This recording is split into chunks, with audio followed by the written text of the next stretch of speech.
Kalau Anda memang sudah tidak bisa membantu orang Palestina, paling tidak Anda jangan membantu orang Israel. Ini keimanan, jangan banyak berhujjah. Jauhi segala produk yang dihasilkan oleh orang-orang itu. Karena sesungguhnya kalau Anda membeli kepada mereka, sudah tidak bantu Palestina, Anda belanja kepada mereka. Iman Anda di mana, hai hamba Allah? Seandainya umat baginda Nabi Muhammad kompak, yang punya toko berapa ribu toko, berapa ratus toko dari Sabang sampai Merauke, kalau mereka semangat untuk mengangkat produk saudaranya, apa yang terjadi? Ekonomi bangsa ini akan terangkat.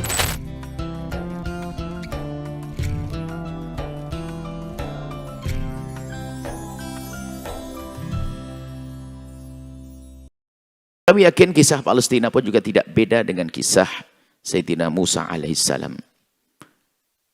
Dan kami husnudzon juga di samping kita tetap harus berjuang bahwasanya kisah Israel nanti lihat.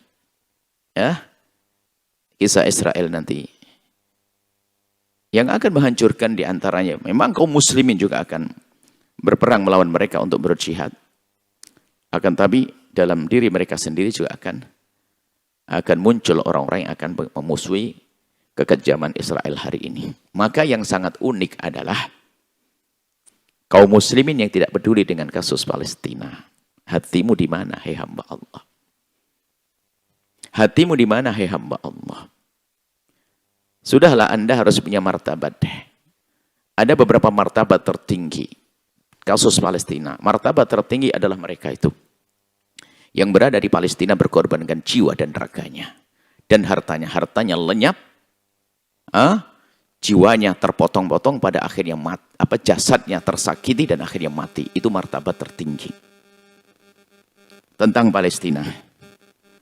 Kita mempertabat tertinggi kayak belum bisa. Lalu apa yang bisa kita lakukan? Kita dari jauh. Kita dari jauh. Paling tidak kita martabat, okelah bawahnya. Saya tidak bisa berjuang dengan jasad saya. Tapi paling tidak harta saya dong. Harta saya harus saya kirim ke sana untuk menolong mereka. Apa yang bisa kita lakukan? Kan begitu. Ide-ide cemerlang untuk keselamatan. Membantu Palestina.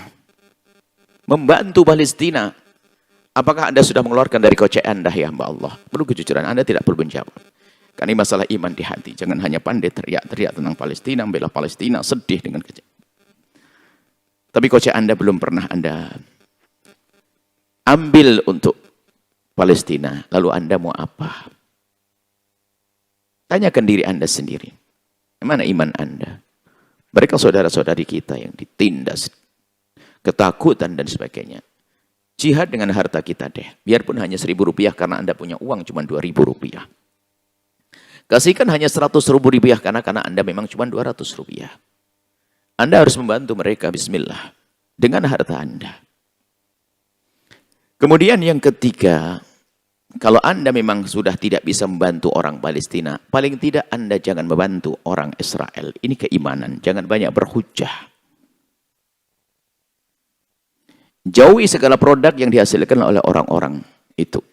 Karena sesungguhnya kalau Anda membeli kepada mereka, sudah tidak bantu Palestina, Anda belanja kepada mereka. Iman Anda di mana, hai hamba Allah? Dan jangan banyak berhujjah lah, itu kan sudah pegawainya kan orang Indonesia semuanya. Lalu bagaimana kalau saya berhentikan produk itu? Nanti orang tidak punya pekerjaan kerjaan. Ini orang-orang Indonesia yang bekerja di tempat tersebut harus kita rindukan paling tidak. Kalau Anda tidak bisa mengeluarkan jiwa Anda untuk berjuang, harta Anda untuk berjuang, paling tidak Anda punya kesabaran untuk menghentikan. Untuk tidak membeli produk mereka. Dan buahnya nanti kalau kita sudah berani seperti itu, maka apa buahnya? Buahnya adalah produk saudara kita akan terangkat. Karena manusia tetap akan butuh kepada makanan, butuh kepada minuman, butuh mau tidak mau. Dan akan terangkat saudara-saudara kita. Saudara kita siapa yang terangkat itu? Saudara kita yang peduli dengan Palestina itu. Dan memang harus sedikit dijelaskan. Perlu dijelaskan tentang produk musuh kita itu ada 3. Paling tidak ada 2 produk. Atau 3. Yang pertama produk yang kita pasti boleh beli dari mereka. Yaitu apa? Untuk berperang. Kita boleh membeli senjata karena mereka telah menembak kita. Sementara kita tidak punya tembakan. Saya akan beli senjata dari mereka dengan bermacam-macam cara untuk menembak ke mereka. Maka untuk bersaing dalam peperangan kita sah. Atau yang kedua adalah untuk bersaing dalam pergulatan ini. Percaturan dunia ini. Teknologi segala macam. Kita bisa menggunakan produk mereka karena memang apa? Kita belum punya. Belum ada di tempat kita. Yang sesuai supaya kita tidak kalah terus dalam dunia ini. Teknologi-teknologi kita bisa mengambil milik mereka jika memang tujuannya adalah untuk melawan teknologi mereka. Sebab kita tidak akan mampu. Misalnya, adapun yang ketiga adalah produk yang Anda sendiri punya. Tetangga Anda punya urusan air, urusan susu, urusan kerupuk. Masa beli kerupuk aja harus nyumbang ke Israel? Anda ini bagaimana? Beli air saja nyumbang ke Israel. Lebih baik haus. Anda jangan berhujah, hai hamba Allah, dalam hal ini. Anda sudah waktunya membeli air tetangga Anda hari ini. Anda sudah waktunya beli produk tetangga Anda. Saudara Anda.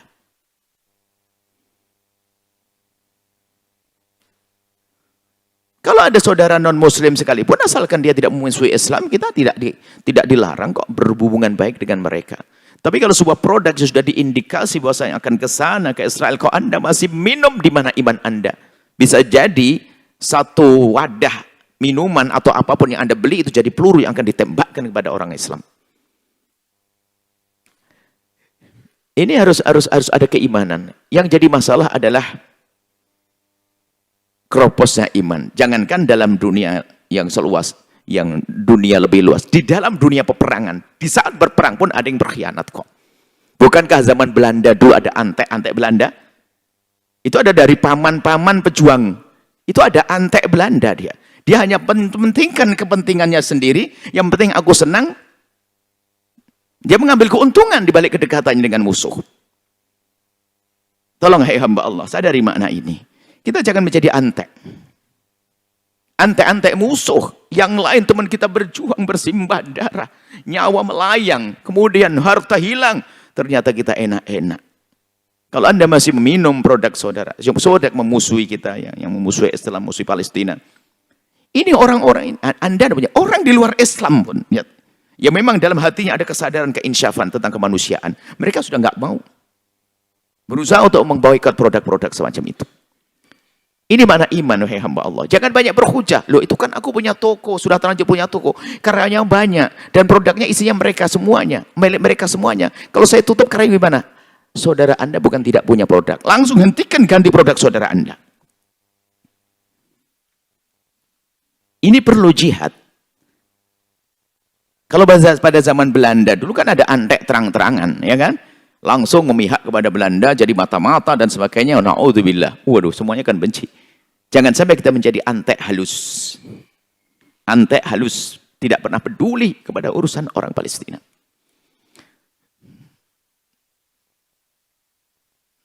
Kadang sepanjang perjalanan kita masih menemukan di tempat, di pondok pesantren, tempat dakwah dan sebagainya, begitu mudahnya menyajikan minuman ataupun apapun yang ternyata diindikasi ini adalah untuk memerangi Islam Palestina, memerangi kaum tertindas di Palestina. Baik, ini di antara yang perlu kami hadirkan, ya, kisah Nabi Musa AS.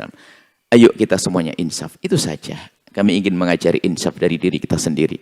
Paling tidak jika Anda pun belum bisa menyumbang, membantu Palestina, karena memang kita kelas pelit, kita kelas tinggi, paling tidak Anda jangan membantu musuh Palestina, biarpun hanya 1 rupiah pun, pastikan itu. Lebih baik haus, lebih baik saya menggodok air sendiri, lebih baik saya bikin susu kekuningan, saya beri susu asli milik saudara kita, dan seterusnya, dan seterusnya. Dan coba saja Anda bayangkan, saudara kita punya produk banyak. Tapi produknya bagus-bagus, tapi tidak berkembang. Kenapa? Karena kita lebih senang dengan produknya orang yang memusuhi kita. Sehingga saudara kita tidak kita beli. Mana bisa berkembang? Toko-toko Anda harus berubah hari ini. Ini di luar kita malu dengan Allah dan juga malu dengan orang non-muslim. Orang non-muslim di luar sana yang punya kepedulian betul memboikot juga. Bagaimana umat Islam kok masih ada? Umat Islam ada yang membela hari ini. Kenapa begitu banyak beralasan?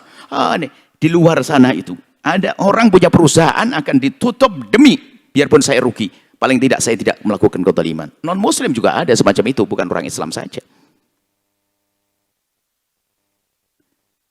Kalau Anda belum bisa misalnya, gini loh ya, Anda golongan orang banyak duit, ternyata Anda kok belum bisa berderma, bersedekah. Urusanmu, duit-duitmu sendiri, itu kan masalah hati.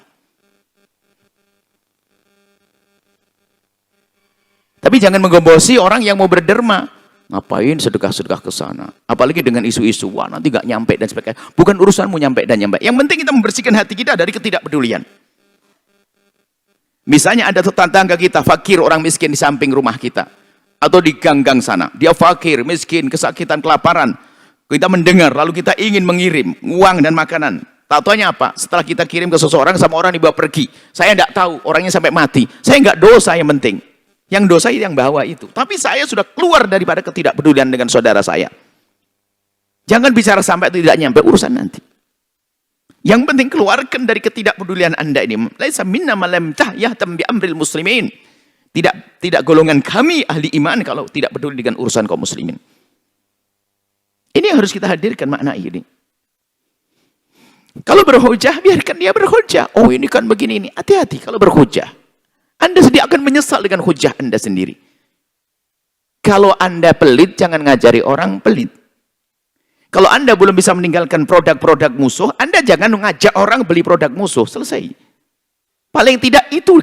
Mungkin Anda termasuk, ya, kalaupun tidak menjadi antek, baunya sajalah. Tapi jangan membawa orang lain jadi antek.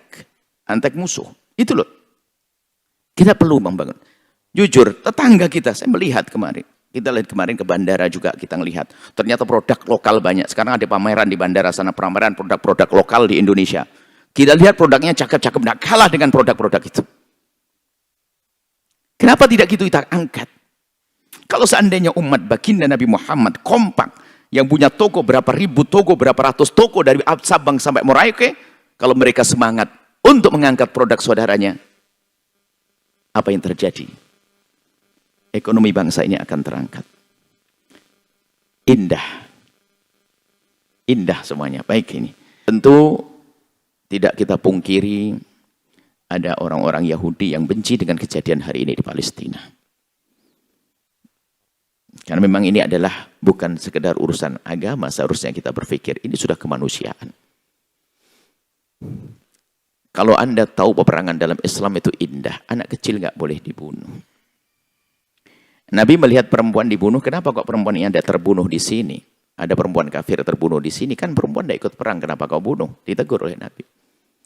Kakak-kakak ketua yang tidak boleh. Tidak boleh membumi hanguskan peternakan, perkebunan, itu Islam.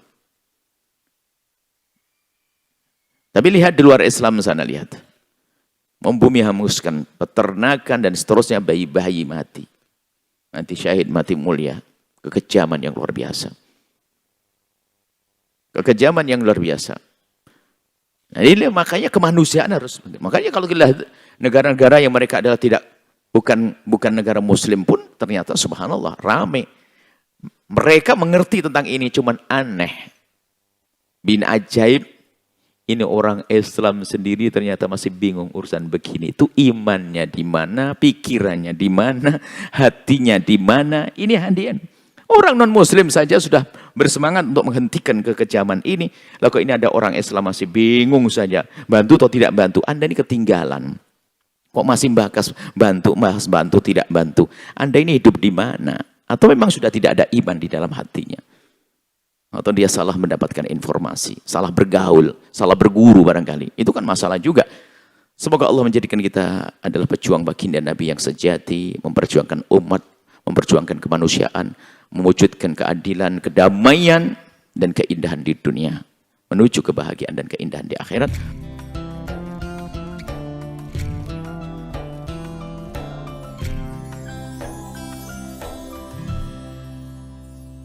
Sahabat Al-Bahjah TV, setelah menyaksikan video ini, jangan lupa bersolawat kepada baginda Nabi Muhammad.